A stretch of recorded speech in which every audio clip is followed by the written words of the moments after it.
Hello, hello, hello. I am your host, Mrs. M, and I'm so excited to be back. I haven't done a live in a minute, so I just wanted to come back and say hello. We got a lot of changes, and I know I have a lot of my students that wanted to know what's going on, so I'm going to give you what's going on. So, what I am looking at is all the ways you can make money, whether it's through your certifications or it's through integration. I'm going to talk about that. That's a big one. But what I have done is I have an actual OBART system, and my OBART system is my OBART, and that is what is my signature for teaching with my Crack the Gov code. So my Crack the Gov code course is the one that I've had the most success for my students. It's been, I mean, over millions of dollars where my students have actually won contracts. Some I didn't even know they won until they called and said, "Hey, Miss Sam, I won a contract using the OBART system on the Crack the Gov code." And I thought it was so interesting that they had done this and I didn't even know, but that happens because you have hundreds and hundreds and hundreds of students when you're fortunate. And so there are times that you don't even know that they've won. But what I like to talk about is the new way and all the changes in the government opening and what does that mean for small businesses? Because I know there was a little bit of a little hesitation with a lot of small businesses on are there going is there going to be any opportunities for them? And so it's interesting because a lot of people never really went on sam.gov to begin with to find any of their bids. They were actually a schedule holder or they work with prime contractors. So they really never even thought about all the changes that were supposed to occur, which were GSA being the main one for doing the bidding.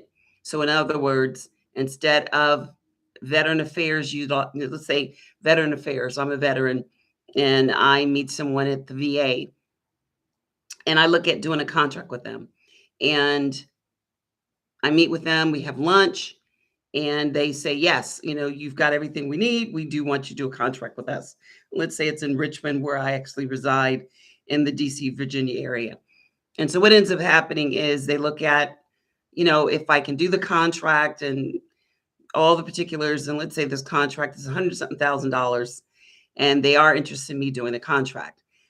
And because of this, I am now given the contract and I perform the services. Let's say it's staffing. The new way is supposed to be I meet with this particular contracting officer. They have a need.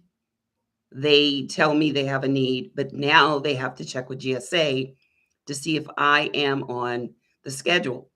Let's say, for instance, I am on the schedule. Then if I'm on the schedule, then they can then put that contracting officer can tell, kind of work with GSA and let them know who they're interested in doing this particular contract for them or service for them at the VA building in Richmond. And everything goes as planned. You do the bidding, win the contract, and that's the way that goes. Let's say the third scenario, same thing, but I'm not on the schedule. What does that mean?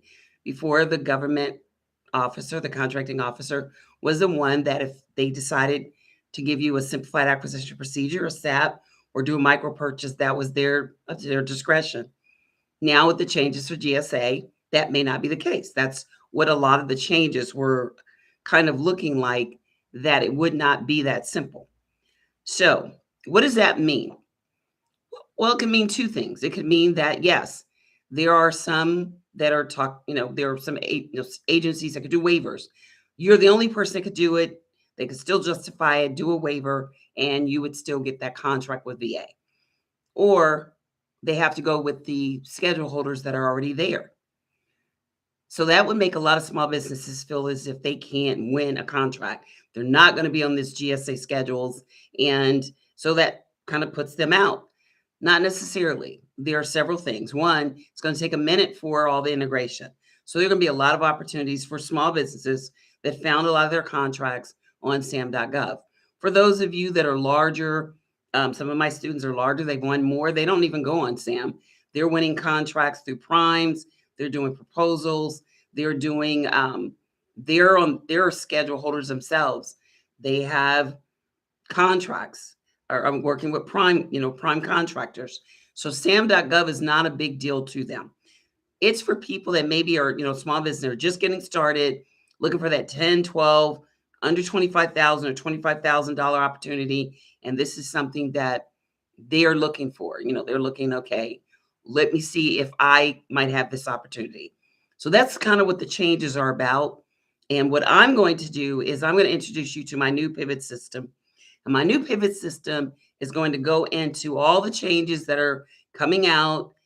One of the major ones is making sure that you have your LinkedIn profile. And I'm going to walk you through that, share with you my LinkedIn profile, share with you what really worked for me when it came to winning contracts. I've been doing this for a long time. I've been in the DC area for over since 2008. And I've been doing this well before 2008. So I started in Florida doing just state contracts. Then I started doing federal contracts. I've done subcontracting, prime contracts, as I'm the prime and someone else is the sub. I've been the sub, someone else been the prime. I've done joint ventures and so many things. But the key is I started out as a small business without a team, without any experience, and was able in that environment. And I've made it relevant in this environment. I didn't just stop because I said, "Oh, well, this is how I made it." I continued to learn. And then I had people come to me and ask me, can I teach them? And that's how I got here. So I've been teaching people how to get government contracts probably since 2010, something like that. And I still enjoy doing that. And I get contracts occasionally myself still now. So it's definitely important that one, you can still make a lot of money. It's still one of my favorite places for actually getting to six figures and beyond. How? And I'll be here um, later on this evening, tomorrow evening, and Wednesday, teaching you my pivot system. So make sure you join, and I'm going to have the link for you to join me starting live tomorrow at 12 noon. And then I'll be live again at 7 in the evening. So I look forward to seeing that. And until then, take care, and I'll see you soon.